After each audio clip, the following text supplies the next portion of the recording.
नमस्कार, मैं हूँ दिल्ली के दिलशाद गार्डन कॉलोनी में और जीटीवी हॉस्पिटल है सामने ही जनता फ्लैट पड़ता है और जनता फ्लैट में ही राम जी की रसोई है जो कि बहुत फेमस है। और आज जो ज़रूरतमंद हैं, गरीब हैं, असहाय हैं, जो झुग्गी झोपड़ियों में रह रहे हैं, मज़दूर लोग हैं, उन तक खाने की व्यवस्था राम जी की रसोई किस तरीके से पहुंचा रही है। बात करते हैं हम जो कि यहाँ पे खाना बना रहे हैं। इस समय आपको मैं दिखा दूँ जिस तरीके से खाने में हर पौष्टिक चीज़ें हैं, सोयाबीन है, चावल की एक तरीके से बिरयानी टाइप में बनाई जा रही है और इनका कहना है कि बहुत पौष्टिक भी, हेल्पफुल भी है। तो हम बात करेंगे यहाँ से जो ये बना रही हैं और कब से बना रही हैं। और पहले 3 अप्रैल से बना रहे थे ना, 3 अप्रैल से ये लोग बता रहे थे कि बनाया जा रहा था, ये खाना जो है वितरित किया जा रहा था। लेकिन इससे पहले खाने के अलावा ये लोग क्या दे रहे थे और अब ये आगे और क्या देंगे? क्या यही एक बिरयानी ही माध्यम बन गया है इनका देने का या और भी कुछ चीज़ें हैं? ये सेवा मैडम 3 अप्रैल महीने से ही हो रही है, बट पहले वो जा रहा था पैकेट बनकर और अभी बृहद पैमाने। पैकेट में आप लोग क्या दे रहे थे?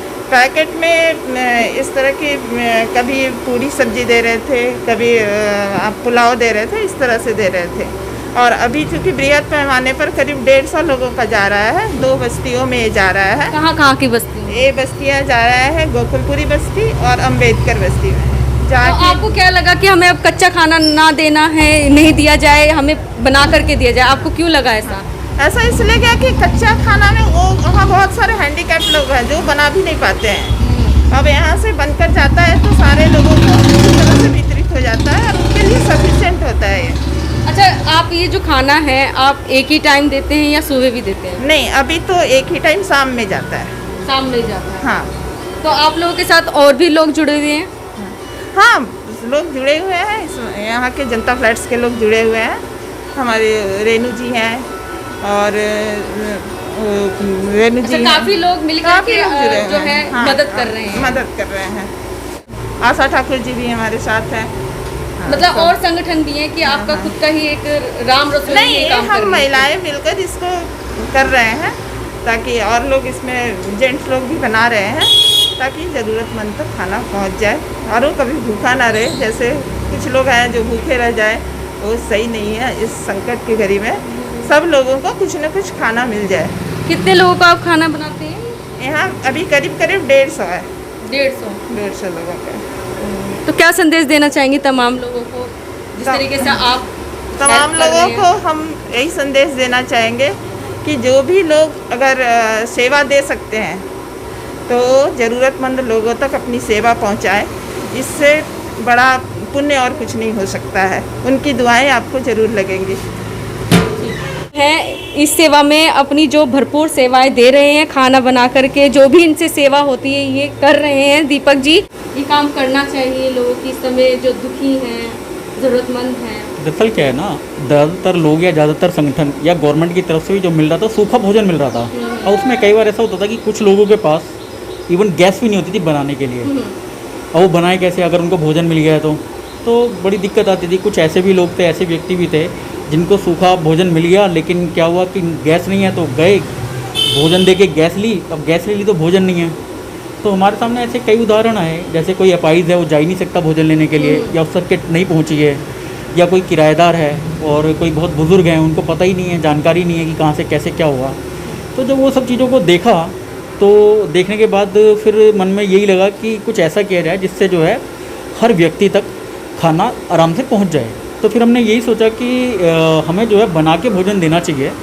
तो फिर हमने उनसे ही सलाह ली कि हम आपको क्या भोजन दें। तो उन्होंने ज़्यादातर जो बुज़ुर्ग आदमी है, बीमार आदमी हैं, तो उनका यही कहना था कि हमें कुछ चावल या कुछ ऐसा चीज़ दीजिए जो पौष्टिक भी हो और हमारे को हम उसको आराम से हजम भी कर सकें, खाएँ तो हमें दिक्कत ना हो।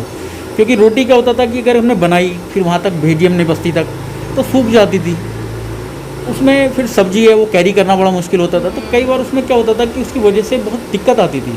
तो उसको सोचते हुए उन लोगों से ही पूछ के तो एक ही अभी मतलब 3 मई से आप कह रहे हैं जिस तरीके से कि आप चावल ही इस समय बिरयानी टाइप की बना रहे हैं, कुछ आगे और भी कुछ अलग अलग करके भी कुछ बनाएंगे? दरअसल नहीं, ऐसा नहीं है। हमारा अपना इसमें कोई मत नहीं है।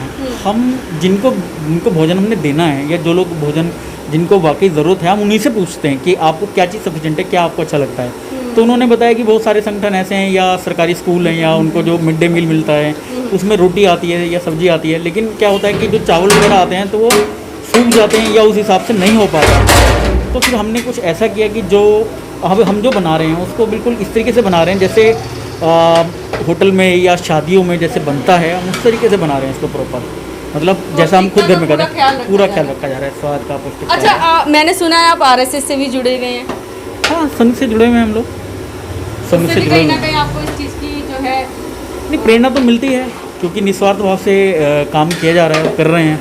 तो संगठन है तो उसमें कुछ ये नहीं देखा जाता कौन धर्म किस धर्म का है, किस जाति का है कि हमें तो मतलब ये है कि जो ज़रूरतमंद है उस तक ये भोजन पहुँचे।